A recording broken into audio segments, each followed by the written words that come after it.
Hey, what's up everybody? My name is Like It's 1985, and this is my review of the Halo Reach Series 1 Emile figure by McFarlane Toys. And first off, let's go ahead and take a look at the packaging. And as you can see here on the front, you have a nice picture of Emile. On the back, of course, you have a look at the other figures in the series.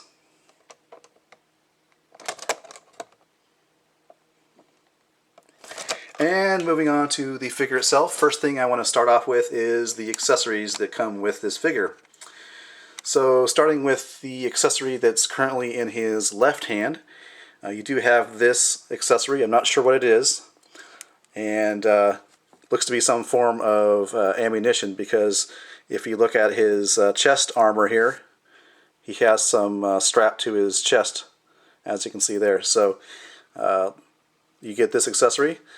This actually, I believe, you can peg into the back, onto the back belt of the figure. There's actually a free peg there. And moving to the back here, we'll move on to the next accessory, which is the grenade. And I've always wondered why McFarlane usually only includes one grenade per figure.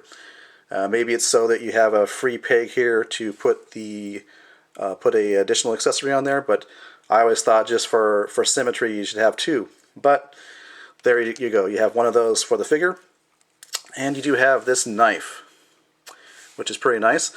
You can see he can hold it really pretty well. It's sort of a loose grip, but he can pull it off. So I'll go ahead and take out the knife here.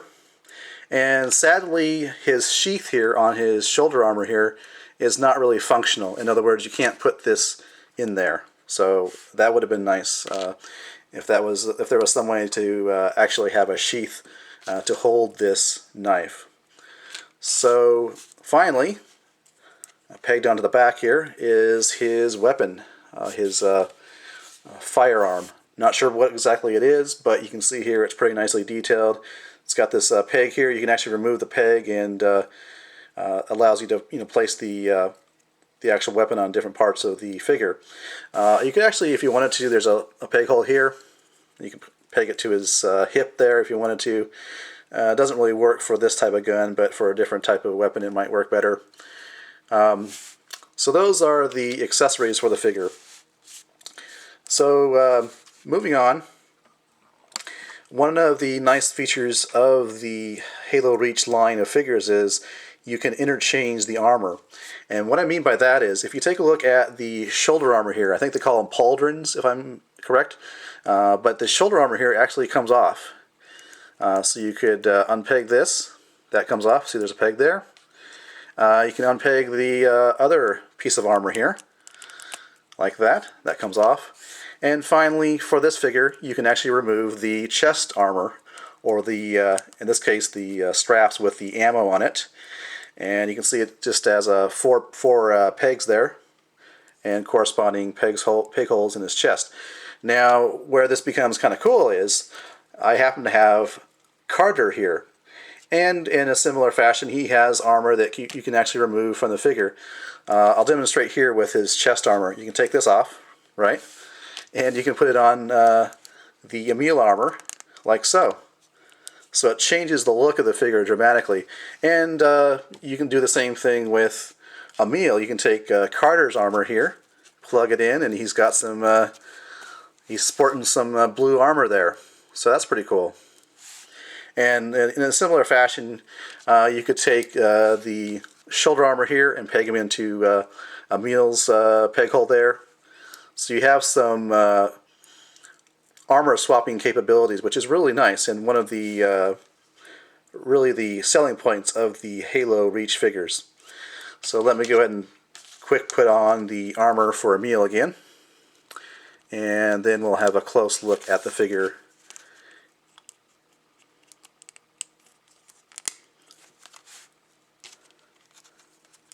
Oops, wrong armor. There we go.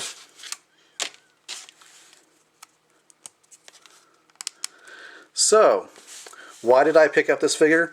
Number one reason is the head sculpt and the design on the head sculpt. It's fantastic.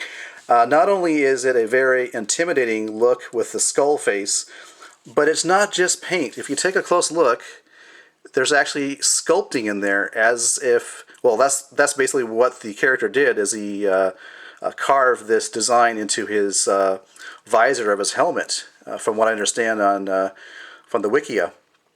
But they've replicated that look in the actual head sculpt. In other words, they didn't just paint it, they actually sculpted in the design there. Very, very nice, and that's really why I like this figure.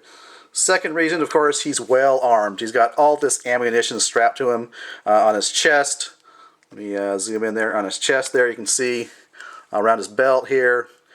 He's got his sheath for his knife here on his right pauldron or shoulder armor. Looks like he's got some ammo there on his right forearm. Really, really cool. And we'll just do a little 360 look at him. Here's the back, of course. And one thing on Emile, apparently you can't remove this. On some figures you can remove this and place it on the corresponding location on another Halo Reach figure, but I tried and tried off camera, and it really appears just to be in place and not meant to be removable.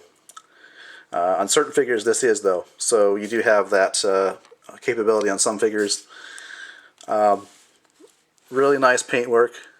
The overall design is such that he looks like he's got some battle damage and wear and tear on his armor. So that's a really nice effect. You can see there's some silver there where the simulates where the paint would be scraped away during battle or just during normal use. So really nice. As far as articulation goes, the head has a wide range of articulation. He can pretty much look down, as you can see there, and look up just a bit, fully rotate around as around the neck there. So you do have that nice articulation at the neck. Then you have shoulder articulation, of course.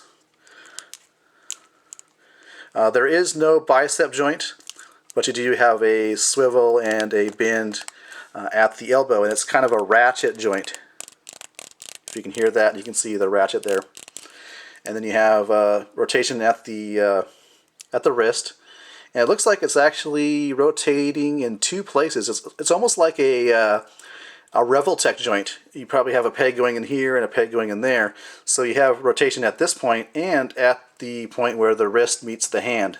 And then you have a joint like that. So that's pretty cool. Ab articulation. He does have ab articulation all the way around. I don't believe he has waist articulation. And really he doesn't need it because he has all of this ab articulation, which is great. Legs. Well, looks like there is this type of joint here, whatever that joint would be called. Looks like it's basically a swivel joint. So forward and back, like that.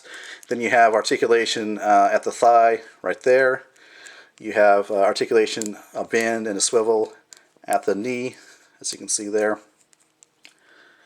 Not very far back, but I don't think you really need that because you would imagine a figure wearing armor is going to be less articulated than a figure that's not wearing armor, so that doesn't really bother me too much. So you have the movement there, and the final point of articulation is at the ankle. And again, it has that Revoltech type of joint, so you have articulation there, and then where the ankle meets the foot. And again, it's a nice ratchet joint. And actually, sorry about that, the final point of articulation is the toe. So you have that, and it goes all the way around. Not that you really would want it to, because that's not really realistic, but you have that capability to get the toe up like that, which is kind of nice. So overall, this is a really nice figure. And again, the selling point for me is the head sculpt, or the helmet sculpt rather, in the way that they actually chose to sculpt and paint that skull design onto the helmet. Fantastic work by McFarlane Toys on that regard. So, do I plan to pick up any more figures? Well, I think I might pick up a George. And I think I might pick up the one that's the unhelmeted version, this is George right here. He's a big, brawny guy. Has a nice BFG, if you know what I mean. I actually saw him at my local comic book store, but they only had the helmeted version of George, or I think it was the other way around, the unhelmeted version. I want the one without the helmet though, because I kind of like to see the face for George, anyways. So I think I might get that George figure, and that's pretty much all I'll probably get, unless I really get into Halo, which so far I appreciate the line, like the fact that you can swap things around. So who knows? I might get into it more, but as of now, I'm just probably going to pick up George, and that'll probably be it. And finally, one last plug for my good friend Aries 0083. He's been reviewing a lot of Halo figures and Halo customizations lately, so please do check out his channel.